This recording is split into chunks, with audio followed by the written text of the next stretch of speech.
ಸತ್ಯಕ್ಕೆ ಸಾವಿಲ್ಲ, ಸುಳ್ಳಿಗೆ ಸುಖವಿಲ್ಲ. ಗಾದೆಗಳು ವೇದಗಳಿಗೆ ಸರಿಸಮಾನ. ವೇದ ಸುಳ್ಳಾದರೂ ಗಾದೆ ಸುಳ್ಳಾಗುವುದಿಲ್ಲ. ಇವು ನಮ್ಮ ಪೂರ್ವಿಕರು ಅನುಭವದಿಂದ ಹೇಳಿರುವ ನೀತಿಮಾತುಗಳಾಗಿವೆ.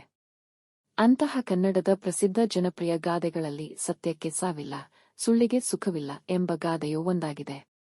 ಸತ್ಯಮೇವ ಜಯತೆ ಎಂದು ಉಪನಿಷತ್ತಿನಲ್ಲಿ ಹೇಳಿದೆ. ಸತ್ಯಕ್ಕೆ ಎಂದು ಸಾವಿಲ್ಲ, ಅದು ಜೀವಂತವಾಗಿರುತ್ತದೆ.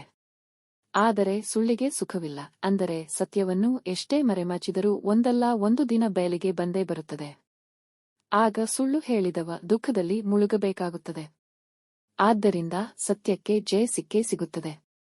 ಸತ್ಯಕ್ಕಾಗಿ ಹೋರಾಡಿದ, ಸತ್ಯವನ್ನೇ ನುಡಿದು ಬದುಕಿ ಅಜರಾಮರರಾದ ಮಹಾತ್ಮರ ನಿದರ್ಶನಗಳನ್ನು ಇತಿಹಾಸ ಪುರಾಣಗಳಲ್ಲಿ ಓದಿದ್ದೇವೆ, ಕೇಳಿದ್ದೇವೆ. ರಾಜ ಹರಿಶ್ಚಂದ್ರ ಕೊನೆಯವರೆಗೂ ಸತ್ಯವನ್ನೇ ನುಡಿದು ಸತ್ಯ ಹರಿಶ್ಚಂದ್ರನೆನಿಸಿ ಜನರ ಮನದಾಳದಲ್ಲಿ ಇಂದಿಗೂ ಸ್ಥಾನ ಪಡೆದಿದ್ದಾನೆ. ಆಧುನಿಕ ಜಗತ್ತಿನಲ್ಲಿ ಗಾಂಧೀಜಿ ಸತ್ಯದ ಸಾಕಾರಮೂರ್ತಿ ಎನಿಸಿದರು.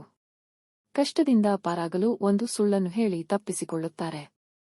ಆದರೆ ಆ ಸುಳ್ಳನ್ನು ಮುಚ್ಚಲು ಮತ್ತೊಂದು ಸುಳ್ಳು, ಹೀಗೆ ಸುಳ್ಳನ್ನೇ ಸೃಷ್ಟಿ ಮಾಡುತ್ತಾ ಕೊನೆಗೆ ಬಯಲಾದಾಗ ಅವರ ಬಂಡವಾಳ ಬಯಲಿಗೆ ಬರುತ್ತದೆ.